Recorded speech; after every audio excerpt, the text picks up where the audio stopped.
Al Jazeera podcasts. Today, Los Angeles is burning.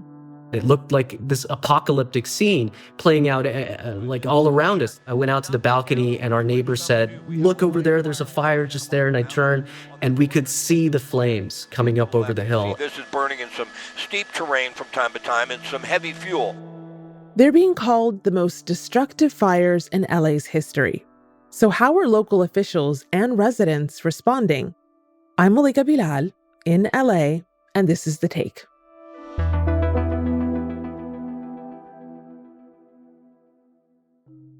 Mona Holmes grew up in Altadena, just northeast of downtown LA.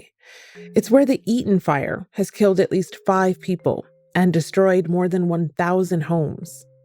I watched everything unfold and wondered which parts of Altadena were going to be impacted. This is an entire community that is on the side of a mountain, a massive mountain range.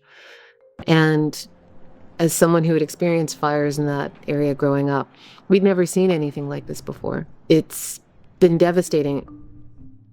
She's a reporter who lives in East Los Angeles now, but her childhood was rooted in Altadena.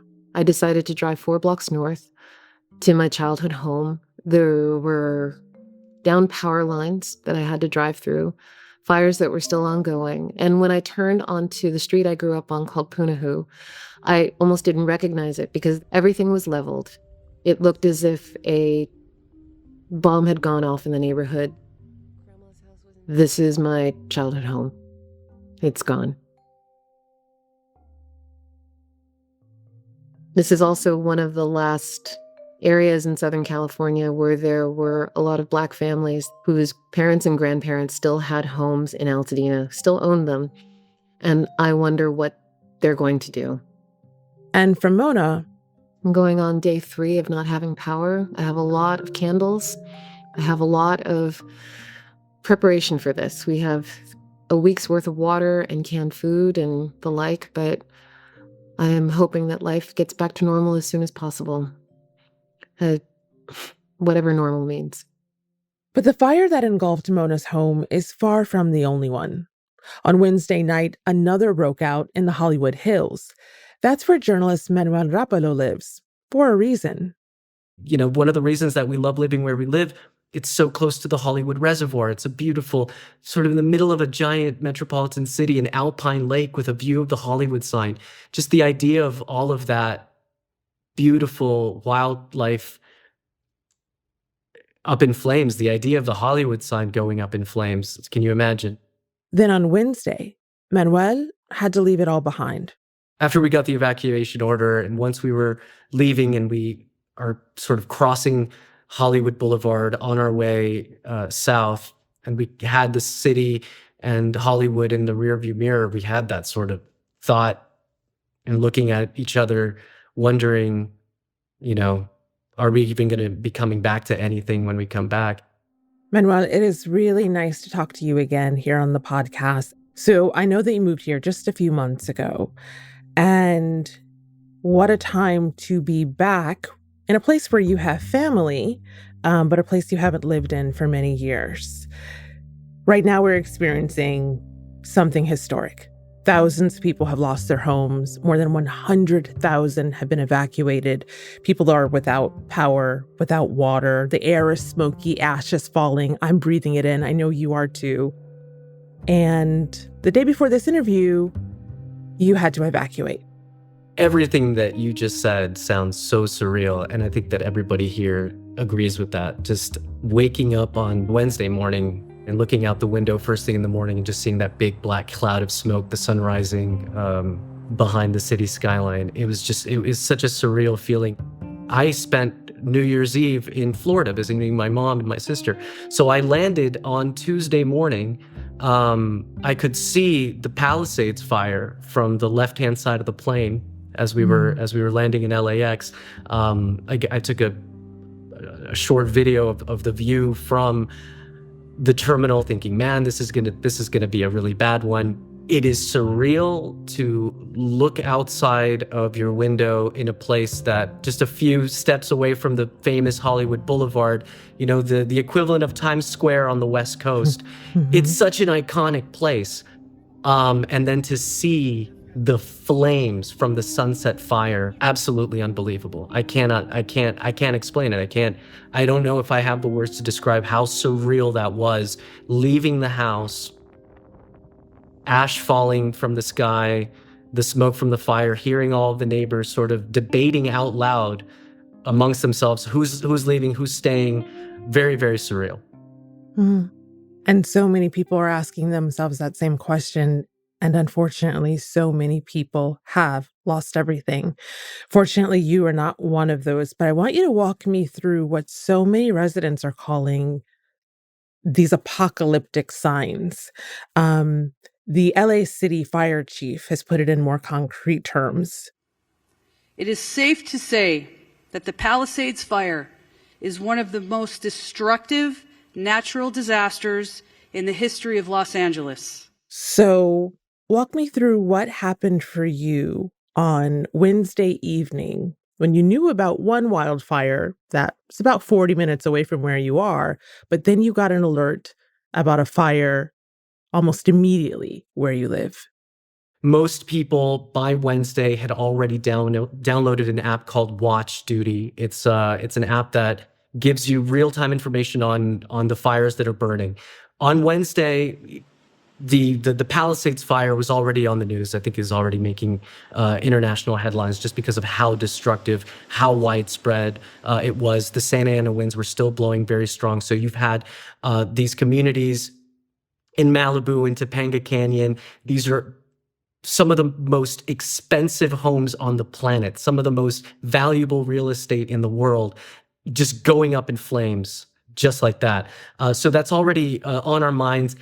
I do want to give you a sense of distances because these are large distances. It's not like the Palisades fire was very close to where we live. That's on a normal day could be an hour drive from where we live, but we could certainly see the smoke billowing from the Palisades fire. So we were watching that very closely. Later on Wednesday, starting to get word of another fire in Altadena, which is on another maybe 45 minute drive from where we live eastward of us. That would later be called the Eaton fire. And we could see the smoke from the Eaton fire where you are. You're currently, I'm sure, inhaling. Yes, that smoke and the ashes, yeah. So as soon as we saw those flames coming up over the hillside, we packed up as much stuff as we could, threw it in the back of the car, and we waited a little while because we weren't in the evacuation zone just yet. But as soon as we got that evacuation order on our phones, we didn't hesitate. And we're lucky because we had a place to go. I have family here in Southern California that opened their door to us. We feel pretty safe where we are. But there are millions of people in the city without power, tens of thousands of people under evacuation order, thousands of people who have nowhere to go. Yeah. And that's who I think everyone in the city is thinking about today is where are all of these hundreds of families going to stay? Yeah, exactly. Well, Manny, really glad that you're okay and then you had a place to evacuate to.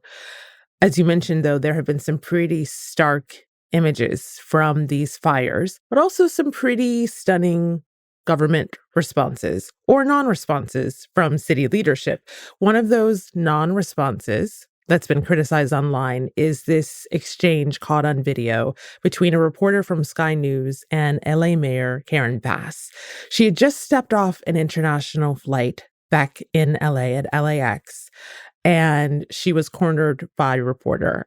Do you owe citizens an apology for being absent while their homes were burning? Do you regret cutting the fire department budget by millions of dollars, Madam Mayor? Have you nothing to say today? Can you back up, please? Appreciate it.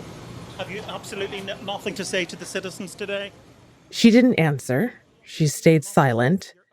Now, of course, Mayor Bass did give a press conference later where she addressed the crisis and she told residents, "We are fighting for you." I'm wondering, Manny, what you're hearing from people, from your neighbors, from fellow LA residents, about whether they feel like the government is fighting for them. Honestly, it's mixed reactions that I hear from city residents. Our neighbors, our community where we live, we know our neighbors. People know each other. People are coming together. We're not hearing the kind of finger pointing and blame game that I think is being played out a lot in the media sphere. The criticisms that we're hearing from the Trump administration of California Governor Newsom, the criticisms over Los Angeles City Mayor for being absent at the time that these fires broke out. All kinds of things are coming to the light, all kinds of criticisms in terms of cutting the funding for the fire department, the use of inmates and the prison system in California to combat the fires. A lot of that's coming out, but I think it's undeniable when you see the fire crews working double shifts, when you see the helicopters coming in from other counties to put out fires. I heard one reporter on the local news yesterday saying that it's like a game of whack-a-mole. One fire is under control, and minutes later, another brush fire pops up elsewhere. And with the winds still blowing, even today, we're still seeing sort of the remnants of the big wind event that began on Tuesday. This isn't over. This isn't over. But I think that a lot of the criticisms are valid. I think that it's a really difficult position to be in, because on the one hand, politics do come into play. Resources can always be managed better. But this is a historic event. This is a historic fire. We cannot sort of lose sight of the fact that climate change has a role to play. The fact that the conditions with low humidity, the high winds, everything happening the way that it did is unprecedented. I've heard arguments that you could have every firefighter in the world battling the Palisades fire right now, and it still wouldn't be enough. And it is not just one fire. There are fires burning all across the Los Angeles suburbs. So yes, I think there are criticisms that are valid, but at the same time, this is unprecedented. More with Manny after the break. Manny, you have reported from around the world, most recently from Mexico City, where you were an Al Jazeera correspondent for many years. And so I'm hoping you can give our listeners and viewers some perspective here, because as you mentioned, some of these areas are some of the wealthiest pieces of real estate in the country. Just yesterday, I saw the socialite and actress Paris Hilton tweet about the loss of her home in Malibu, a beachfront, beautiful home. I think when people who are outside of the state think of these fires, they may not have the sympathy that other natural disasters may evoke because of something like that, because they know that many of these areas are wealthy and filled with wealthy residents. But then there are also these areas that were devastated that are not among the wealthiest. So you mentioned Altadena. We spoke to someone named Mona Holmes who grew up there. Her childhood home was in Altadena, and it is now gone. How would you explain what you've seen, given your experience reporting around the world, to listeners outside of California about what this story truly means and why it's important? I think, like you said, because the first fire that started burning was out in Pacific Palisades, out in Malibu, and Malibu is famous for having these homes that belong to celebrities, that belong to really, really wealthy Americans. But these are fires that are burning all over the city. Los Angeles is on fire. Still, this is not under control. This is a story that is affecting every resident of the city. This isn't just affecting the very rich, it's affecting everybody in the city. People are losing their homes. Yeah. Everyone's in this together. You see, it's true, and I saw it in Mexico City, after the earthquake in 2017, devastating earthquake in Mexico City. It brings people together. crises tend to bring people together. People want to help each other. People want to help neighbors get their things out of their house. I know of people who were in Malibu who stayed behind and used garden hoses to protect their own homes and to protect their neighbors' homes.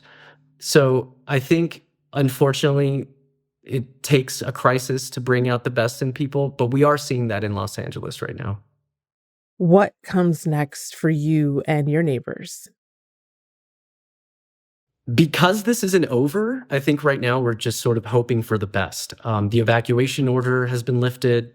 My wife and I are planning to head back toward Hollywood later this afternoon to make sure that everything's still there, to make sure that we are better prepared in case we have to evacuate again.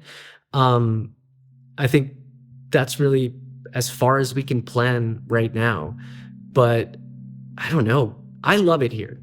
I think it's such a wonderful place to live. It's a reason so many people want to live here. It's a reason so many of the Hollywood celebrities want to live here. It's one transplant speaking to another transplant, right? Exactly. So I think we'd like for there to be a future for us here, but it's scary to think about what could happen in the future. Yeah. Well, Manny, thank you so much for giving us your time. And I hope when you go back, you find everything just as you left it. Yes. And let's meet up for a coffee once the smoke clears. Yeah, when the smoke clears. I'd love that. And that's The Take. Are you affected by the fires? Do you know anyone who is? We want to hear from you. Let us know in the comments below. We'll have a look as we continue to follow this story. And we'll be back.